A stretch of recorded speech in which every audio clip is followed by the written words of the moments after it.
আসসালামু আলাইকুম। Welcome to cook with Afroza blog channel. আশা করছি সবাই ভালো আছেন। আজকে আমি আপনাদের সঙ্গে শেয়ার করব বিফ তেহারি রান্নাটা। আর এই রান্না আমি কিভাবে ঘরে থাকা মশলা দিয়ে তৈরি করেছি সেটাও আমি আপনাদের সঙ্গে শেয়ার করব। একদম অথেন্টিক রেস্টুরেন্টের মতো তেহারি রান্না।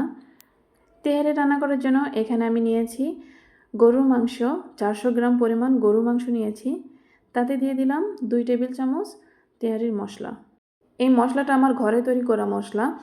এই মশলাটার ভিডিও আমি গত ভিডিওতে দিয়েছি, আপনারা চাইলে দেখে নিতে পারেন। এখন দিয়ে দিচ্ছি পরিমাণ মতো লবণ। আমি এখানে 1 টেবিল চামচের মতো লবণ দিয়েছি। আর দিয়েছি বড় 2টা পেঁয়াজ কুচি। দিয়ে দিলাম টক দই। টক দই এখানে আমি 3 টেবিল চামচ দিয়েছি। সব উপকরণ দিয়ে এই মাংসটা আমি 1 ঘন্টার জন্য ম্যারিনেট করে রেখে দিব।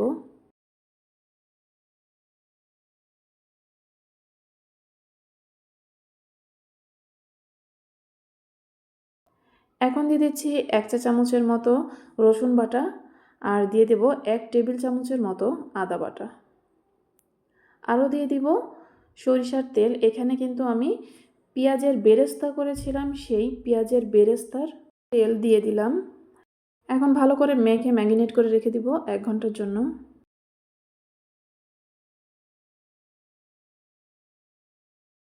আমি যখন এই মাংস ম্যারিনেট করছিলাম তখন এত সুন্দর একটা ফ্লেভার আসছিল, যেটা আসলে কেনা রেডিমেড মশলা দিয়ে যখন এই মাংস ম্যারিনেট করা হয় তখন কিন্তু পাওয়া যায় না, যেটা শুধু হোমমেড এই মশলা থেকেই পাওয়া যায়।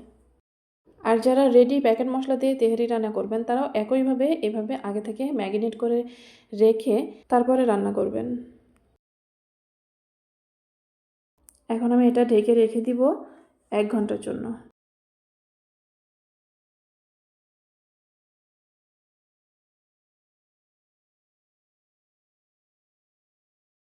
এখানে আমি চাউল নিয়েছি, চিনি গুঁড়ার চাউল 1/2 কেজি পরিমাণ।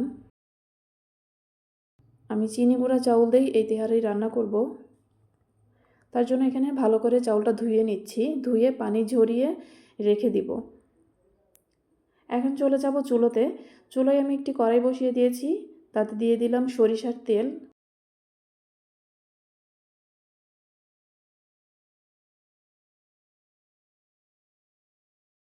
এখন দিয়ে দিব 1 কাপ পরিমাণ পেঁয়াজ কুচি।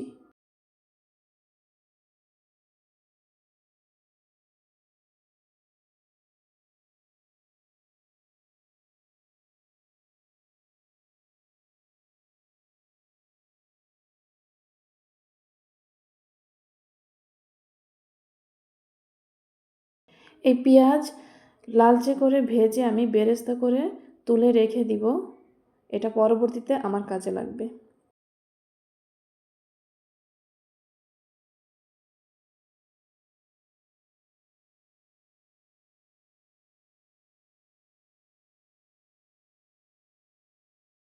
এখন এই পেঁয়াজ বেরেস্তা করেছি যে তেলে, সেই তেলের মধ্যেই আমি তেহারি রান্না করব। তার জন্য এই তেলের মধ্যে দিয়ে দিলাম একটা তেজপাতা, দিয়ে দিলাম 2 টুকরো দারুচিনি এবং একটা এলাচ। এখন কিছু সময় এটা নাড়াচাড়া করে ভেজে তার মধ্যে দিয়ে দিলাম 2টো মাঝারি আকৃতির পেঁয়াজ কুচি।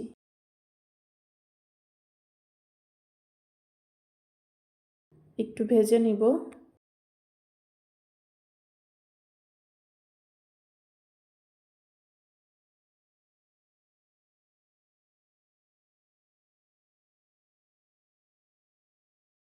এই পেঁয়াজ যখন হালকা লালচে কালার হয়ে আসবে তখন এর মধ্যে দিয়ে দিব ম্যারিনেট করে রাখা মাংস।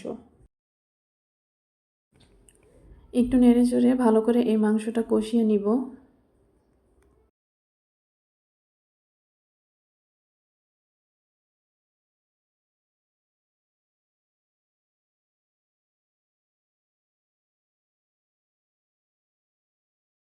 ঢাকনা দিয়ে ঢেকে লো মিডিয়াম আঁচে এই মাংসটা আমি কষিয়ে নিব, যেন তাড়াতাড়ি সিদ্ধ হয়ে যায়।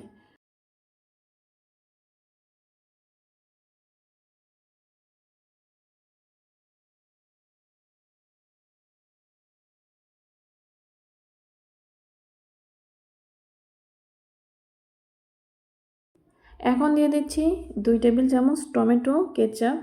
এই টমেটো কেচাপও কিন্তু আমার হোমমেড টমেটো কেচাপ।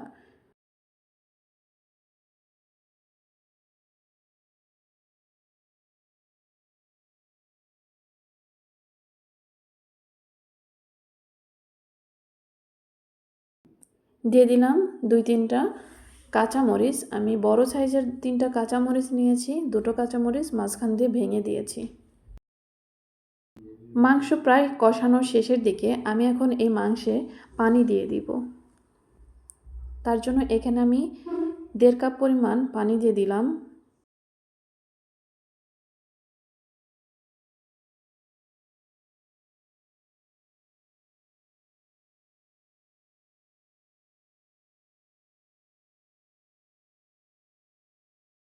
এখন এই মাংস 80 থেকে 90% পর্যন্ত সিদ্ধ করে নিব।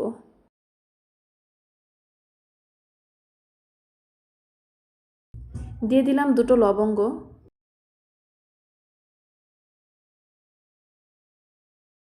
আর দিয়ে দিলাম 1 কাপ পরিমাণ দুধ।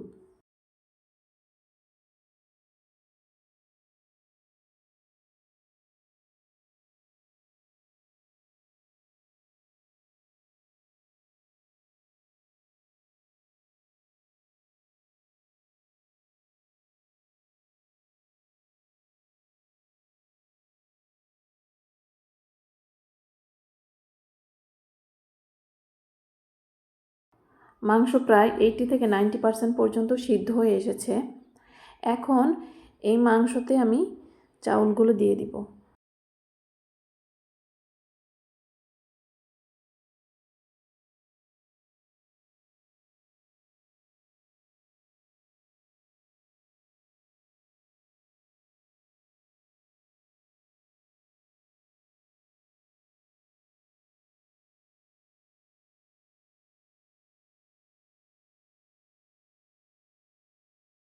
এখন মাংসের সঙ্গে ভালো করে নেড়েচেড়ে এই চাউলটা মিশিয়ে কিছু সময় কষিয়ে নিব।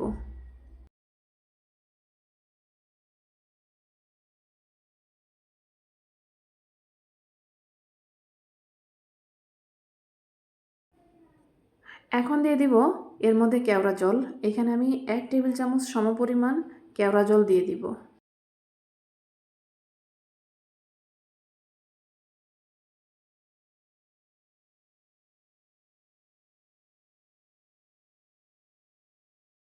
এখন দিয়ে দেব পরিমাণ মতো পানি। এখানে আমি যতটুকু চাউল নিয়েছি তার ডবল করে পানি নিয়েছি।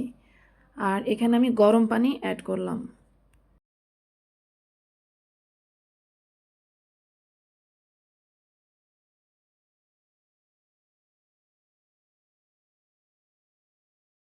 যত সময় না বলক উঠে আসে তত সময় হাই হিটে রান্না করব এবং যখন এরকম একটা পর্যায়ে চলে আসবে তখন আমি এর মধ্যে আরও কিছু উপকরণ অ্যাড করে দিব।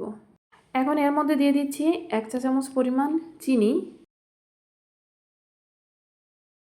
দিয়ে দিব 4 থেকে 5টা কাঁচামরিচ, দিয়ে দিলাম কয়েকটা আলুর বোখরা,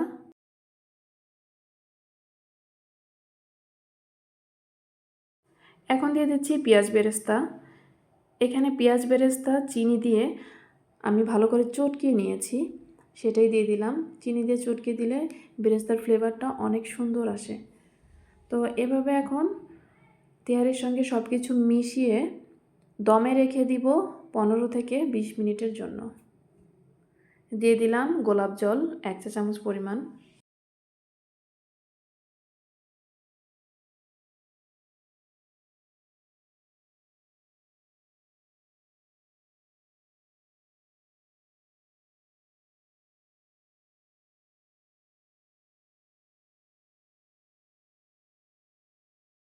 এখন দিয়ে দিলাম সামান্য পরিমাণ ঘি।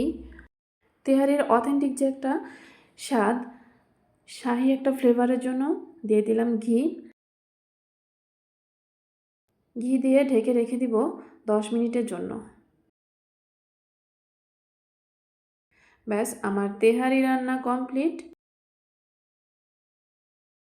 এত সুন্দর একটা ঘ্রাণ বের হচ্ছিল। এখন একটা প্লেটে সার্ভ করে দেখাচ্ছি কেমন হয়েছে। সত্যি অসাধারণ স্বাদের এই তেহারি। আপনারা চাইলে এইভাবে ট্রাই করে দেখতে পারেন। আপনারা চাইলে এই মশলা তৈরি করে সারা বছরের জন্য ঘরে সংরক্ষণ করতে পারেন। যখন মন চায় দ্রুত এই তেহারি বা বিরিয়ানি বলেন রান্না করে দিতে পারেন বাচ্চাদের জন্য বা আপনার পরিবারের লোকের জন্য। এই রমজানে একবার হলেও ট্রাই করে দেখতে পারেন ইফতারিতে। তো ভিডিওটি কেমন হয়েছে অবশ্যই জানাবেন। ভালো লাগলে লাইক কমেন্ট শেয়ার করবেন। আর যারা আমার চ্যানেলে আজকে নতুন, চ্যানেলটি সাবস্ক্রাইব করে পাশে থাকা বেল আইকন প্রেস করে দিতে পারেন, যেন নতুন কোনো ভিডিও আপলোড করলে আপনাদের কাছে নোটিফিকেশন পৌঁছে যায়। সবাই ভালো থাকবেন, সুস্থ থাকবেন। আল্লাহ হাফেজ। আসসালামু আলাইকুম।